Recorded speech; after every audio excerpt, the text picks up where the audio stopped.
it is kind of liberating to have your life torn all the way down to the studs, and all of the clutter and the noise and the distraction scaled back, and then kind of rethink how you want to live your life going forward. So this thing happened, this horrible, frightening, stressful thing, but it gave us so much insight on what works for us as a family and what we can do without.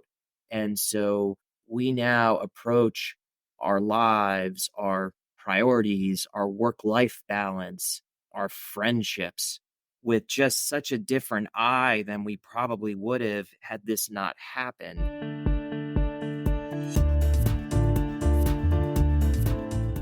That was the voice of longtime lawyer and first-time author Matt Ames. Matt's book, Through the Impossible: Lessons in Caregiving from a Husband Who's Been There, was released just a few months ago by Ibis Books, and I was incredibly honored to be his editor and publisher, and I have so been looking forward to having Matt as a guest on the Page and Stage podcast. As always, I'm your host, Jason Cannon. And I'm back in Sarasota after my 3 weeks up in New York. My show with Lifeline Productions, Clowns Like Me, had a glorious opening on June 30th, and Scotty and Jeff are still up there telling the story and changing lives.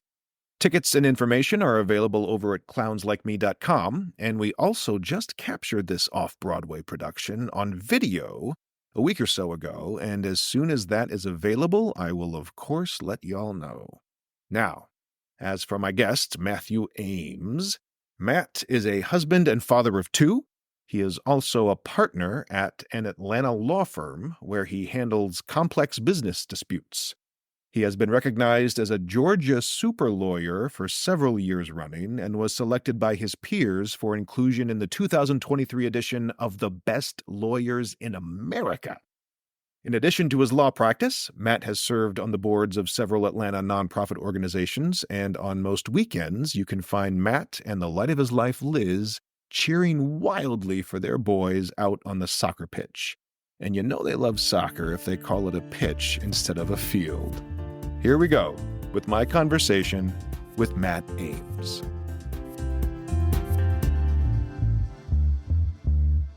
I am online with the one and only Matthew Ames, Matt, who is zooming in with me from Atlanta, Georgia today. Matt, thank you so much for hopping on with me today. I really appreciate your time. Really appreciate the opportunity to hang out with you.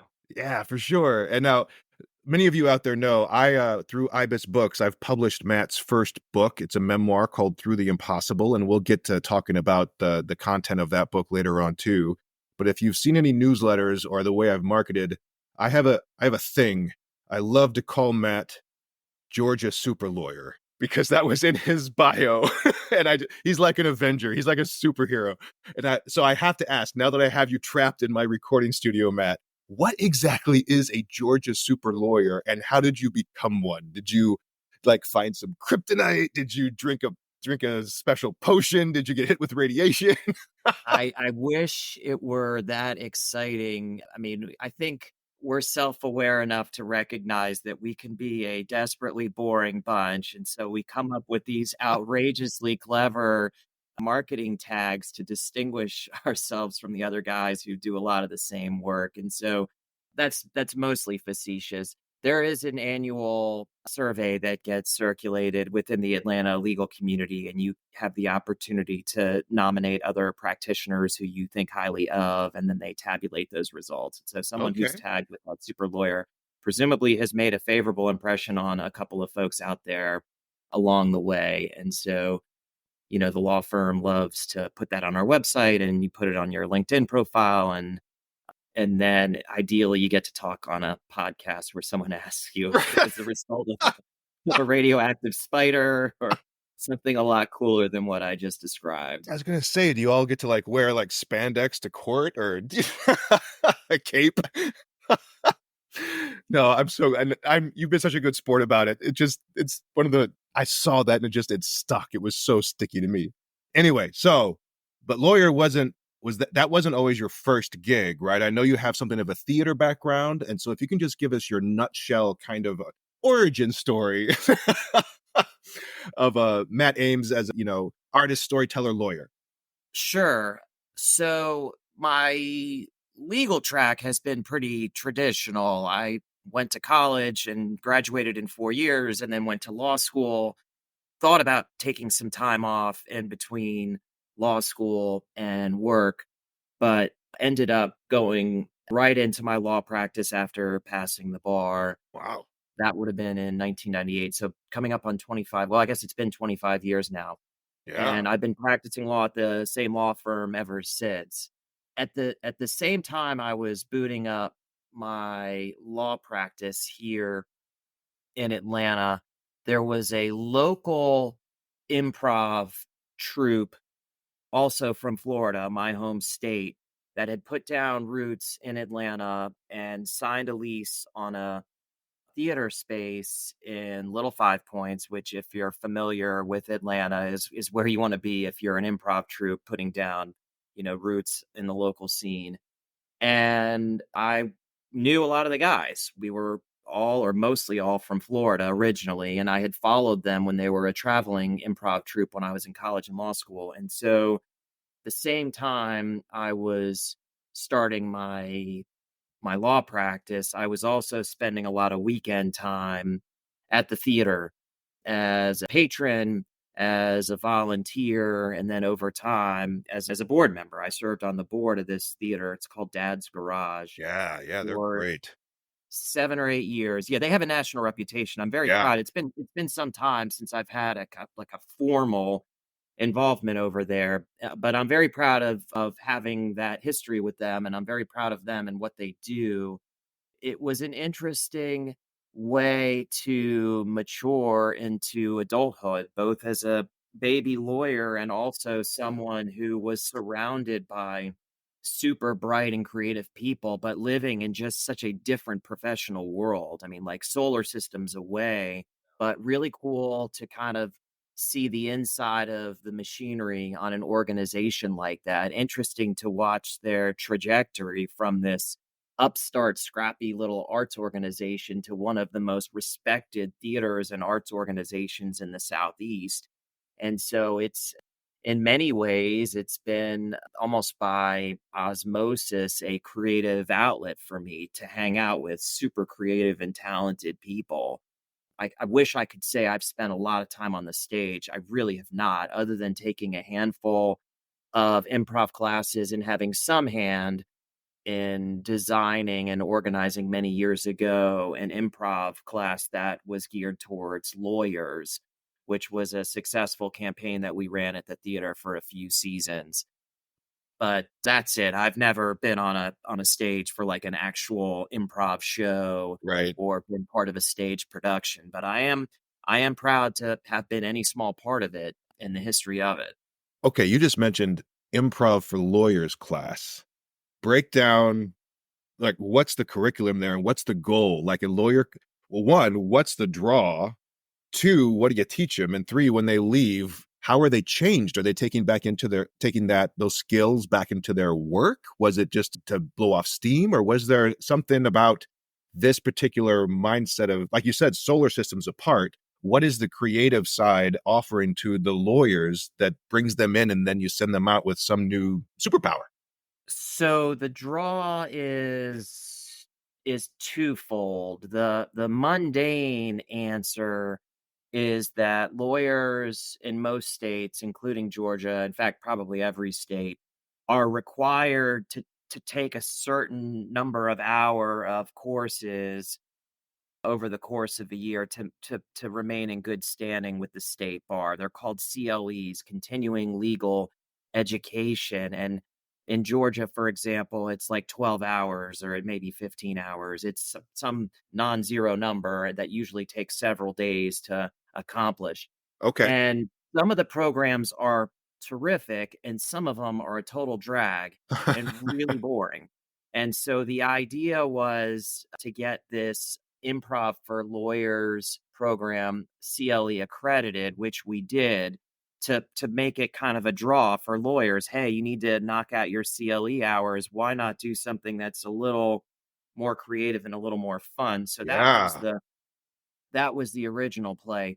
The sales pitch in terms of why the program itself might be worthwhile, there's I don't wanna overstate it, but there is some overlap to what trial attorneys do and what performers do on a stage. You wanna seem authentic and relatable, and you want to draw a connection to your audience, and a lot of those same soft skills that they teach to improvisers are soft skills that lawyers need, but it's not often kind of baked into the formal training that we receive. I mean, they arm us with facts and figures and technical skills, but the softer skills of how to present in a human like and likable way are very, very different than what they teach you in law school. The other piece of it, the sort of the improv piece specifically, is in every trial I've ever had, and I think almost every lawyer you talk to will say that they've had this experience also. There's always something that doesn't go as planned. There Yeah. is always going to be that key piece of evidence that the judge says, I'm not letting you talk about that, or that document that you had to get into evidence that the judge says, I'm not allowing the jury to see that. And in that moment, you got to be real nimble on your feet, and you've got to, especially if you're in front of a jury, you've got to shake it off and not seem like the world is crumbling around you. Right. So, improv is all about dealing with the unanticipated and trying to make something of it. And so a lot of the curriculum that we would emphasize in this class is getting people on stage and forcing them to adapt and think really, really quickly about, incoming information and how they choose to present it and where they go with it and where they take it. And so that was really kind of part of the fun of it. Yeah, that is fascinating. My brain was already spinning too. I had a former director who he was a coach for lawyers for their especially opening and closing statements, and they would give it to him like a script, and he would help them break it down. I never got into that specifically, but I did once have a witness. Well, not a witness. This was a person who was being convicted, but was hoping for a lesser sentence and had written out his personal statement to the judge. And he came to me and exactly what you're saying. I have to read this in a way that makes me sound human. Right? And it's Yeah. interesting, like a soft skill, yeah, but just I say this all the time that acting is the hardest, easy thing in the world. Telling the truth, hardest, easy thing in the world. And I was going to ask too, is there something, because improv is about responding to stimuli, but is there also something, you mentioned a document you wanted to get or a piece of evidence. There's something about each lawyer's constructing a narrative. And part of the quote unquote competition in the room is which narrative, which story is the jury going to buy? 1,000%. That's just it. At bottom, we're storytellers. Now it's layered on top of legal requirements, the rules Right. of evidence, what you can allow a witness to say or not say, whether the evidence that you've presented does or does not give rise to some claim under the law. I don't do criminal work, but in that context, did they do it or did they not do it? Are they guilty or are they innocent? Did they have the requisite intent? I mean, all of those things are presented in a storytelling format. And so how you present that really matters. Now, again, I don't want to overstate this piece of it either. I mean, most good lawyers will tell you the facts are what matter the most. Yeah. There's only so much you can do when they find the murder weapon, in your trunk, right? I mean, Right, at some right. point, well, you'd be surprised. I mean, I've had clients, say, well, if you're a good lawyer, we should win. And I'm like, it doesn't really exactly work that way. There's going to be a good lawyer on the other side. And who's Yeah. probably going to win is the person who has the facts and the law on their side. We'll do the best that we can to package it, sell it, and convince a jury of it. But we can't change the facts. Unfortunately. Or fortunate. Yeah, exactly. At least not without, losing your law license Right. or developing a professional reputation that none of us would want, and Right. so, There goes the yeah. super lawyer tag. Oh. Right.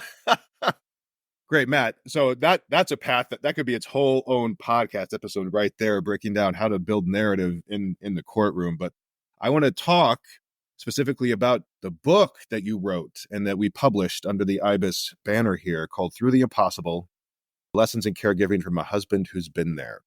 Just to set the context, because I want to get a sense of what the story is really quickly, and then get into your process, how this book came to be. And then on the backside of the break, we'll come back. I want to dig into the deeper, heavier part of that. But on the front end here, what inspired you to write a book? Why did it take this particular format? And was there a process during the writing, or was it more, and I'm sort of feeding you the softball question here, was it more on the back end? What was, because I know you've mentioned to me that writing a book was always sort of in your consciousness as a life goal, but it manifested in a way you had no expectation of it coming, obviously. But if you could just set up a little bit of what the book is about, how it came to be, and how your process then approached the creation of the final product. Sure. So, as you just mentioned, I've always had this creative itch. It certainly ties into all of the work that I did at the theater and my curiosity for the expression of creativity. And I've also really enjoyed writing. In fact, when I went to college as a freshman, for a fleeting moment, I was a journalism major, and then for another fleeting moment, I was an English major before, for better or worse, I started thinking in terms of what I wanted my long-term professional life to look like, and where I thought my path would lead me. But I've never let go of the interest and the enjoyment with writing. So that's always been sort of humming in the background of my mind. Yeah. The real triggering event, this, I suppose, the spoiler alert or the reveal on what Through the Impossible is about, is in July of 2019, my wife Elizabeth, and we had been married almost 10 years at that point, was diagnosed with a exceedingly rare and aggressive form of appendix cancer. And in a split second, everything that we knew or thought we knew about our lives and what we had to look forward to together was completely upended. The statistics on her disease are harrowing, and there are not a lot of happy long-term success stories with this disease. And so we had this sort of lightning bolt of a medical diagnosis in July of 2019, and it has been a lengthy and at times very painful process in trying to first overcome the disease itself and then kind of reclaim our lives. And at some point during that process, aided with a lot of therapy, I began writing. It was not with any specific outcome in mind. I was developing a lot of content. We had a private Facebook group, lots of concerned family member and friends who wanted to be kept abreast of what was going on with Liz and her treatment and her surgery and her chemotherapy and all of that. And so I was developing quite a bit of content and shared a lot of it on that private Facebook page, and then also started writing stuff just for me. I hesitate to call it a journal because it didn't feel like that way exactly to me, but I Mm. was just, writing has always been an effective outlet for me to try and break down and make sense of difficult concepts. And maybe that's the lawyer side of my brain working also. If you can't, I mean, I tell lawyers all the time, if you can't explain it in writing, then you don't understand it. Yeah, And yeah. so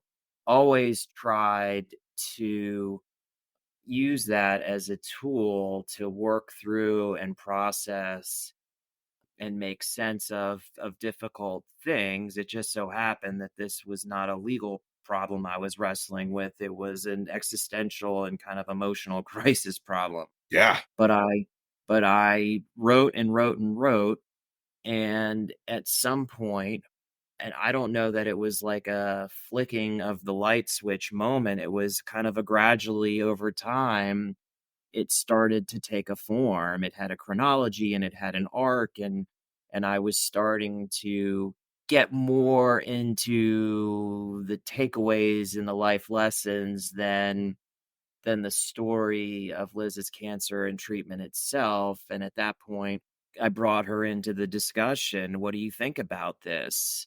What do you think about putting our story out there? One of the stories that I tell, and it really was one of the principal motivators that pushed me over the line from writing this for myself versus writing it with an audience in mind.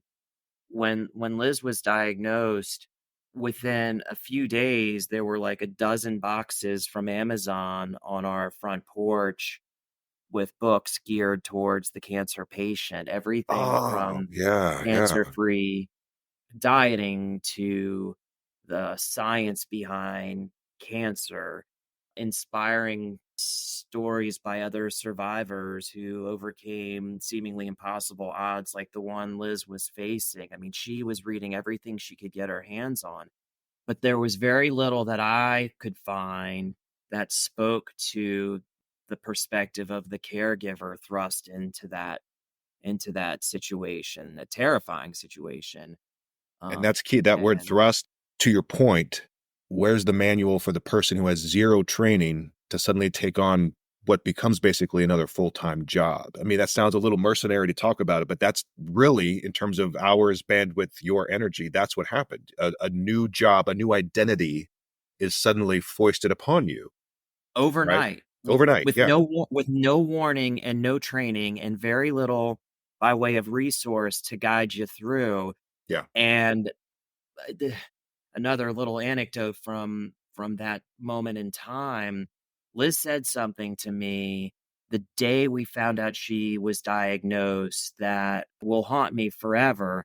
So we're diagnosed, we're told that it's cancer, and they send us to another facility to get additional scans and blood work. And so we drive across town to this other facility and we're in the waiting room, and there's like this long pause in the action, and she looks me dead in the eye and says, "I wouldn't want to be in your shoes right now." And it it's one of those things. I mean, it was a gut punch even in the moment. But even then I didn't fully appreciate the weight of what she was really getting at. It took me quite some time because I was in so much shock, and we were in such a free fall at that moment. I didn't have time to think about what she was really getting at, which is like, what is life going to look like for us as a family as we're going through this? She quit her job or went on medical leave the moment she found out she was diagnosed, but I didn't have the luxury of doing that. Among other things, we needed to stay on my employer provided health insurance. And Yeah, so Liz, no doubt, had the hardest task, which was fighting and surviving this terrible diagnosis, but she was focused like a laser. She could channel 100% of everything she got just into that battle.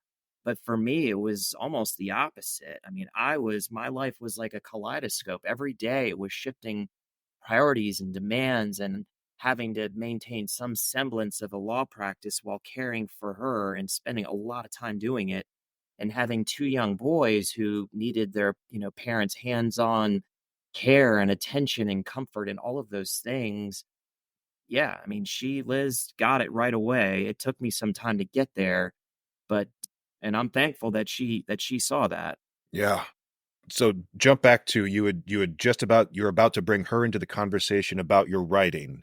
We kind of we went down a really great path there, but to come back, that was kind of the point, the fork in the road where you present these writings to Liz, get her input, and then in terms of your writing process in the book, what happened then?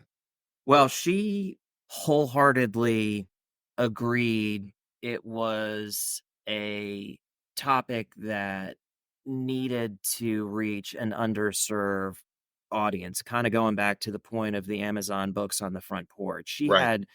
She had seemingly limitless resources at her disposal, but the caregiver side of that equation often doesn't, and a lot of what's out there, and not to minimize or trivialize what anyone else is going through, it's difficult at any stage in life, but a lot of the resources that I found that were caregiver oriented dealt with families at much later stages in life, things like Yeah. dementia and aging, and that did not speak to the day-to-day challenges that I was facing as a young professional dad, caring for a wife who had a serious form of cancer. And so Liz felt strongly that, hey, this is something that doesn't get talked about enough. There are other people in your shoes who feel like they are all alone and without any kind of guidance or comfort or hope.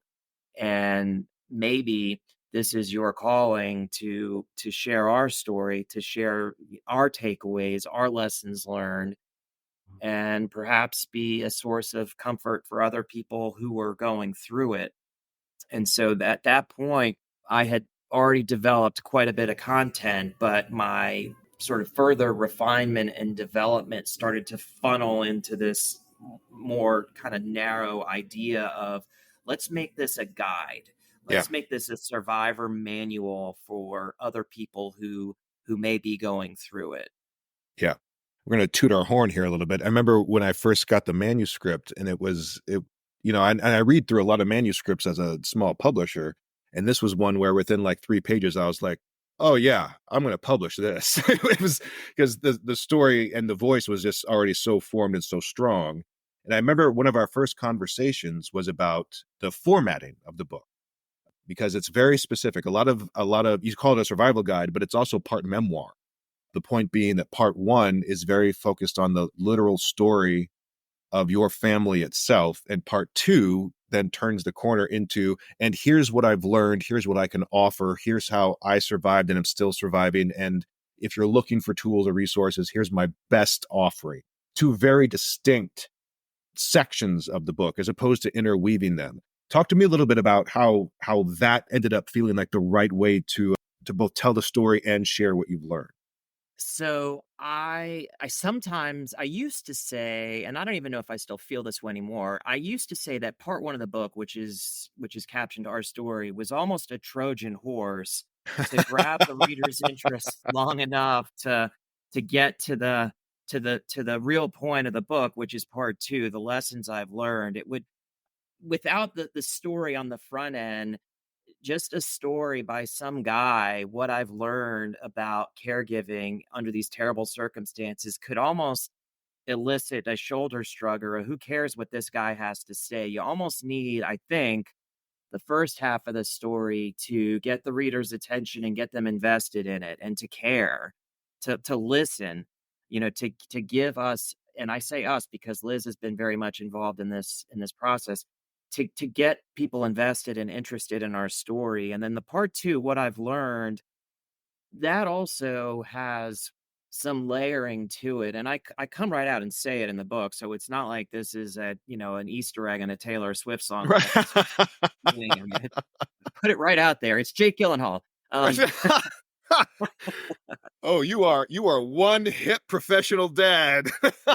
dropping dropping Taylor Swift Easter egg. I don't know where that came from. So I know it was I, you inspired. know, I put it right in there that it's not just a survival guide for caregivers, although it certainly is that. We view it as it's a blueprint to a more authentic and fulfilling life. There is something, I mean, certainly I never would have wished this on our family, but there's a certain beauty to the way we live now as Mhm. well, with a real daily sincere focus on how precious and fragile it all is. And we get stark reminders that every couple of months when Liz goes in for additional blood work and scans. And so Yeah. it doesn't take us long to be reminded of what all we've been through and reminded that our journey is probably not over.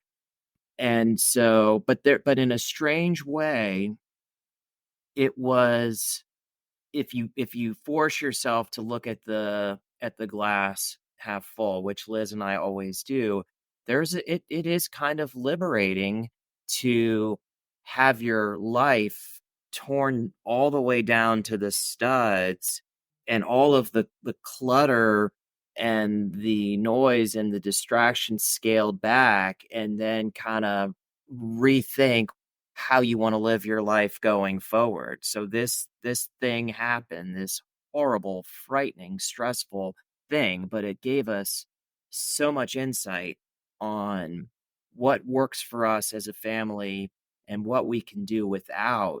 And so we now approach our lives, our priorities, our work life balance, our friendships with just such a different eye than we probably would have had this not happened.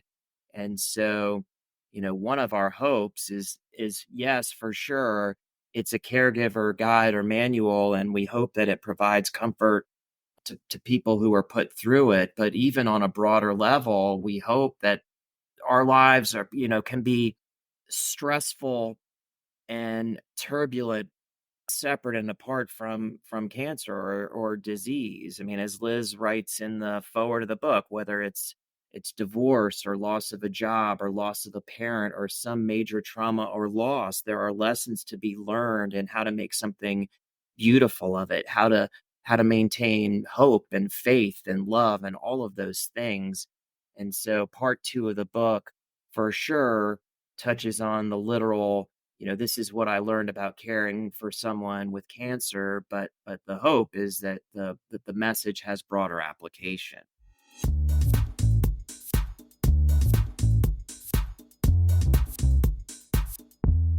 Matt, you were just talking about how putting the book out there has changed the way you and Liz and your family approach life, that you're very much in the present, that doing all that reflection and curating of the lessons has brought your family into that, not just glass half full, but super intentional to the studs, building the life we want every day, every day.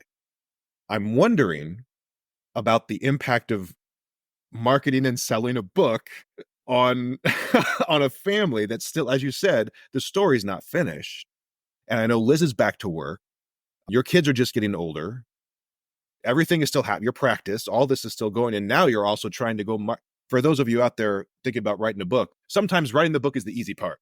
Now you got to go sell it. That's And right. selling is its own huge flywheel. And I know you and Liz have been tireless in that. What kind of impact has selling the book had on the way you and Liz and your family are navigating this daily intentionality? That's a great question. We are really compelled at this point to put it out there, to provide the support, the guidance. It's not about, for us, attention or money or acclaim or anything of that sort. It really is about feeling this strong urge to provide comfort and resources to others who may be going through it.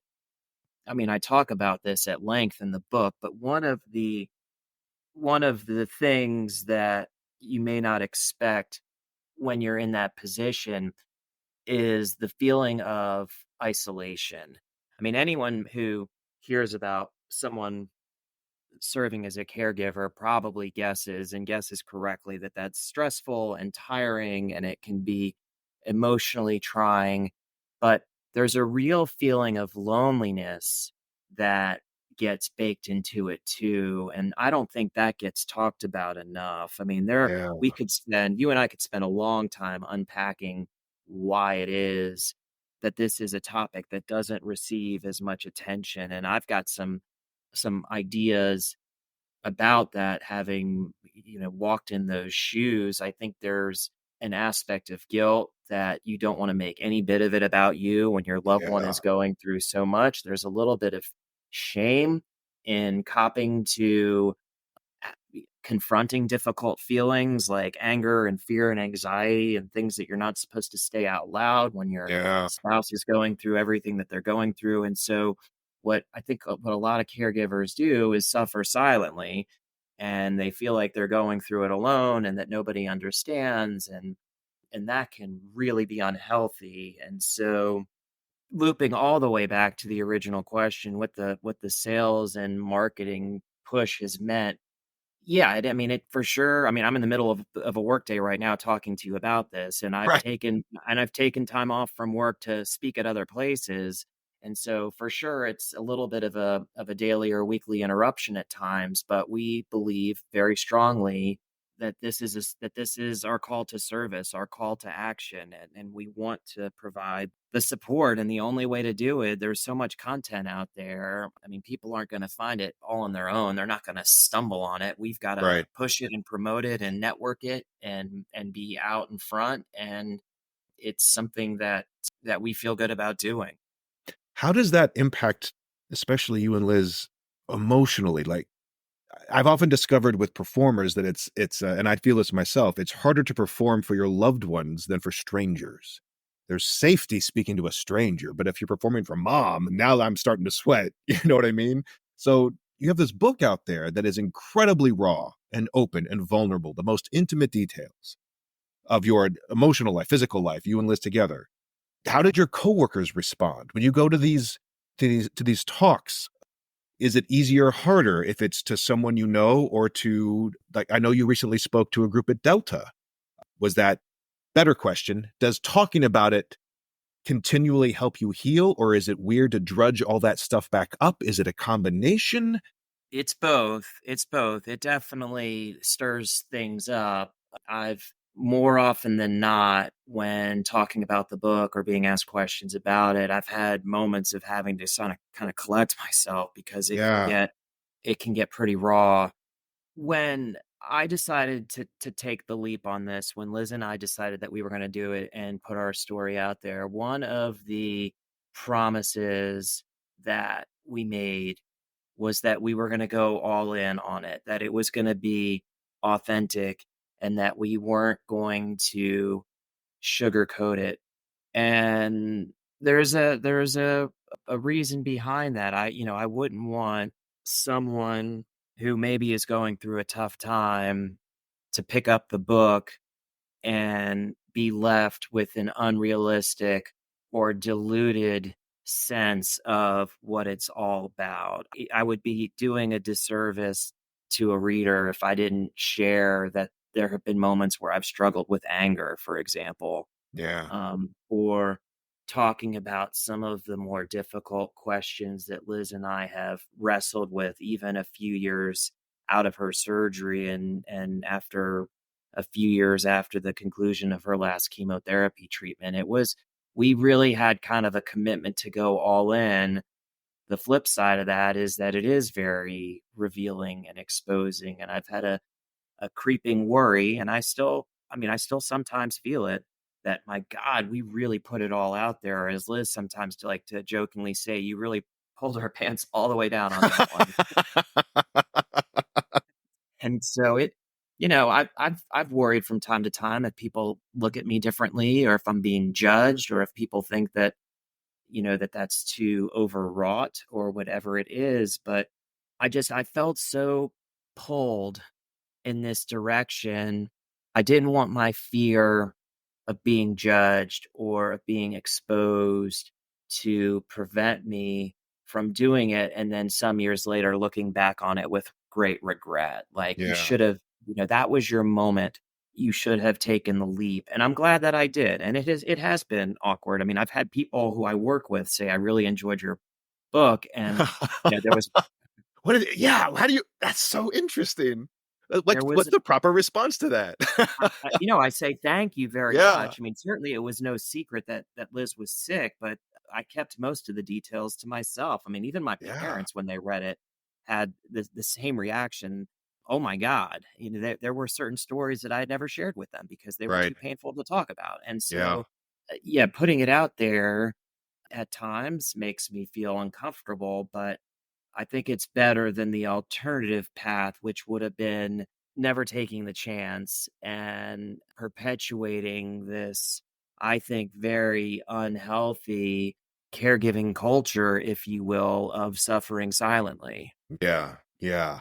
So let's explore this next step because you just mentioned something like your parents going, "Oh my god," or a coworker learning these things. I have to believe that at the various places you've already spoken at, or that even people who've just read the book, you must be seeing the impact of you sharing your story in other people's lives in some way, even if they're small. But could you share a couple anecdotes about people maybe who've come up to you after a speech or after a book signing or something? And I can tell you for a fact, like when my mom read your book, she said something to the effect of, I wish I'd had this earlier when I was taking care of my mom, because my grandmother had a back to your point earlier, even though it was a different situation, she gleaned things from your book. But are there other people out there who've had similar responses to what you've been sharing? That's been the most rewarding piece of it for sure. I mean, because social media and the internet, and I mean, you can find somebody really fast now. And so I've had people find me on LinkedIn, and I've had other people track me down through my law firm's website, total strangers who stumbled on the book and have wanted to start a dialogue. One particularly rewarding little story that's unfolded is I was contacted by a woman in Florida in her 70s who lost a husband last year, and she had been a caregiver for a long time. And she contacted me, and we exchanged some emails. And I told her that I would be in Florida for work at some point, and if she was interested, would be happy to visit with her. And she said, "Oh my God, 100%." And so this past March, went down to Florida for work and carved out an afternoon so that we could sit and talk. And it was powerful, emotional stuff. I mean, she shared what she went through in the care for her husband. And one thing that she said that God is so relatable and sad and sweet and beautiful and everything was she told me that towards the end, I mean, her care was really hands-on and constant, and she told me, she said, I felt bad about it, but every day I looked forward to going outside just to get the mail because it was an opportunity for me to catch my breath and just breathe and reset. And I mean, I know what that feels like. Thank you for saying the quiet parts out loud bit of it. And I mean, that's such a validation of why we chose to do it because so much of it is kept under wraps and people are just struggling to be heard and to kind of give a voice to it is for sure its own reward. I've had funny feedback also. Like there's a whole section in the book about getting really creative to find time to care for myself, like whether it's for exercise or whatever it is, like making a priority to have a little bit of me time every day. And so I got feedback from a woman in California who told me that she's a busy professional and she has two young kids and she never has time to work out, but she's always on Zoom. And so she told me that she now turns her camera off so that she can do push-ups while she's sitting in on these board. I was wondering why you were wearing a sweat headband right now, Matt. Yes. That's amazing. Yes, that's exactly the point, for sure. Yeah. I do that Wow. stuff all the time now. I remember you telling a story in the book about being on like conference call while on your spin bike. Yeah, I mean, to this day, still, yeah, for Yeah. sure, for sure. Or I'll go for a walk and jump on a conference call. I mean, there's a time and place for everything. Like, I wouldn't do Right. that if I was in court, but, Right. for Doing push-ups in court, Your Honor. right, as I'm grunting out my last rep. But, um But, for run of the mill, catch up with the client or administrative stuff, sure. I mean, I always, if it's a client, I'll always say, "Hey, are you okay with this?" And there have been only very few instances where, you get like the let's connect later kind of thing. By and large, people are completely cool and understanding of that kind of thing. Yeah, man, do it. Great. This is a great way to kind of get into our wrap up. I typically ask guests for different pieces of advice, but since you have some already baked into the book, I'm going to pivot just a little bit. In terms of the survival manual and in part two of your book, what would you say are maybe the two or three most important pieces of advice you would give to someone who's maybe facing this overnight transition into becoming a caregiver? So the first one is always to take care of yourself. Seems counterintuitive, but if you're a caregiver, it's just an imperative because the risk of burnout and exhaustion and even resentment can be so high otherwise if you lose all sight of yourself. And so, one of the promises I made to myself very early on was even if it was only 15 minutes a day, I was going to find time each and every day to just zone out. Usually, not always, but usually it was doing something active and make it just about me, whether it was going for a quick run or whether it was grabbing a couple of dumbbells and throwing weights around in our basement, whether it was hopping on my bike, whatever it was, I've made a promise that no matter what the day had in store for me, I was gonna carve out and save just a little bit of myself for me. So that would be the first big one. The second one, I call it the urgency of time.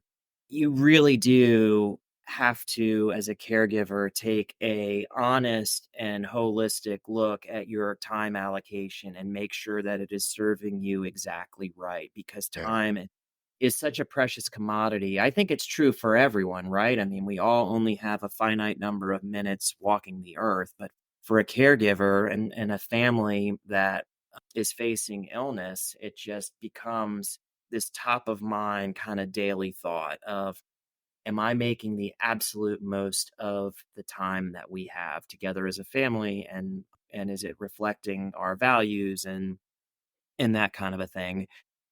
The third piece, and it's kind of an interknotted concept. I break it into separate chapters in the book, but it really is a kind of an intertwined idea, is the faith and gratitude piece.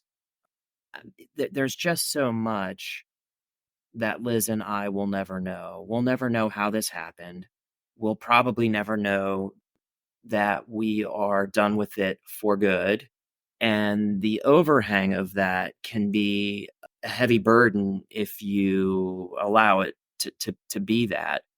And so we've chosen instead, and it takes work and it takes discipline, but we've chosen instead to sort of turn all of that inside out and say, there's so much that we don't know, and there's so much that we can't control. But what we can control is our appreciation for this very moment, for these precious and fleeting moments in time that we have together as a family.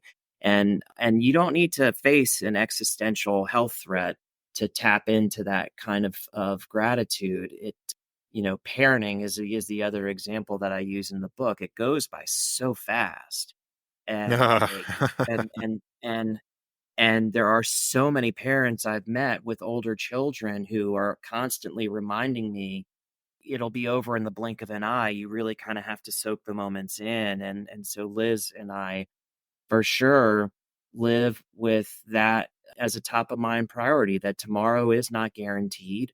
We will maintain faith and hope that we have many more years ahead of us as a Yeah. family, but all we can do is make the most of today. And so we live with that as part of a daily ritual. I don't let many days, certainly, or even moments, go by without a quick exhale and say, you know what? I'm glad that we are here together as a family going through the daily grind of life, because I'll look back one day and it'll seem like it went by in an instant. And so I'm not going to allow it to go by without stopping and giving it the proper thanks. Great. Matt, thank you so much for sharing your story this way. And easy plug, the book is available at Ibis Books. I'll put a direct link in the show summary. But Matt, a little spotlight for you here as we close up. Do you have other appearances coming up, either on podcasts or blogs or newsletters? Or if someone wants to get to know you better or learn more, where can they go besides getting your book? Excellent. So, yes, there are other speaking engagements ahead. Will be, I believe, a featured speaker at a annual fundraising event for Emory Winship Cancer Institute, which is Oh, where my wow. wife was treated. And I do have LinkedIn.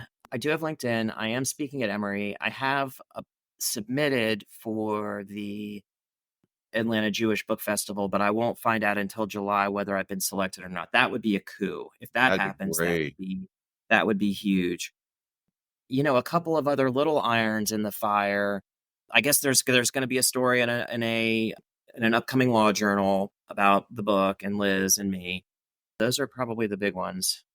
Matt, thank you again so much for taking the time today. So appreciate it. All love to you and your family. And yeah, everyone go check out the summary and get the book and learn more about Matt. And Matt, thank you again so very much today. Yeah, man, happy to be here. The Page and Stage podcast is built with Alitu, the all-in-one podcasting app created by the amazing team over at thepodcasthost.com.